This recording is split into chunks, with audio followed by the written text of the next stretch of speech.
The story about plastic surgery and the new attitude towards it in Hollywood, of all places. In Tinseltown, as you know, the ideal of beauty has very often been purchased at a high surgical price. But now, after decades of faces frozen by Botox and bodies augmented by silicone, directors are no longer looking for artificial agelessness, but timeless, natural beauty.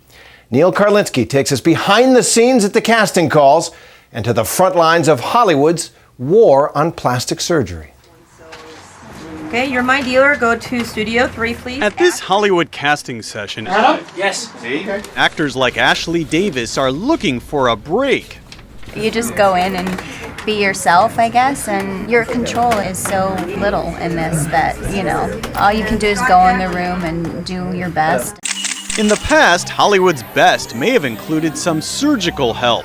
But more than ever, casting agents are now looking for something new in Hollywood. Actors who actually look like normal people. Instead of the silicone-filled, Botox-injected, perfectly artificial beauties who fill some of the industry's gossip magazines. I would have to say 99% of directors don't want it unless it's specific. In recent years, Hollywood magazines have made a sport out of spotting or at least speculating about who's done what to themselves. From Terry Hatcher and Patricia Heaton to Melanie Griffith and Denise Richards. Some have actually come out to defend themselves against reports of surgery. It's no wonder. A casting notice for the upcoming Pirates of the Caribbean 4 specified that actresses must have real breasts. Casting agents say other Hollywood films are going the same direction. Perfect has become imperfect. The natural look is in. Beauty, bombshell, drag queen, model, or real? Let's see what real gives me. Casting director Francine Selkirk shows us how producers can search for actors specifically by look. So, she's beautiful. Her personal pet peeve, face work, especially lips. And then you'll see people who have work done. I do character casting a lot. Everybody's funny and fun to me, but when I'm looking for a Meg Ryan type, somebody who's girl next door, I don't want to see their face be distorted. It makes me sad. What do you tell young actresses? Should they go for plastic surgery or not? It must be a tough decision for a young woman to decide which way to go. I'm very anti-surgery. It seems alien to me. Your face doesn't move correctly, and there's no movement in here. I really discourage it, whether it be in commercials or for television. Big screen casting director Danny Roth says plastic surgery has invaded Hollywood to the point that it's getting hard to find actors to play certain ages. With the older actresses in particular, there's a lot of pressure to look young, not to look old. Yeah. It must be harder to find older women to cast. There's this kind of a blur between 40 and 60. Like, where are those women? There's very few 50-year-old actresses out there. They're either trying to be 40 or they're trying to be 40 until they're not able to pull it off anymore.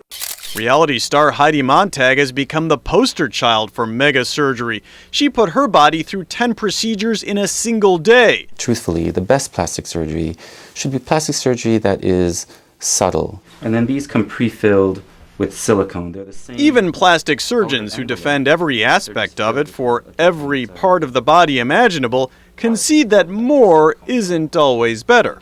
We are definitely aware of the overdone look, and we try to counsel patients to be as natural as they can be while still providing some improvement.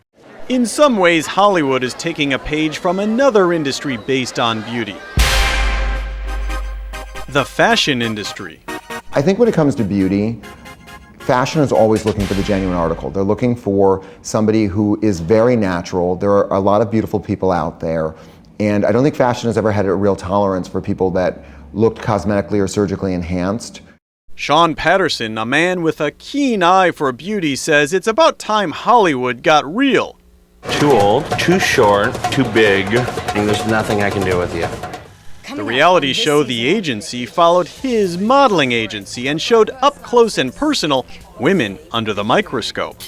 I think it's very apparent when somebody's had any sort of cosmetic surgery or any sort of procedure done And I think in general, all the agents that I've ever worked with, they know that if they spot that, it's not somebody that they would be able to book, because the industry sees that as well, and it just doesn't play off as natural. Have you ever come across anyone who's in the business who has come in and said, I think I need to tone down what I've done and I need to try to look more normal again? Sometimes we can help, but sometimes it's difficult to undo what's been done.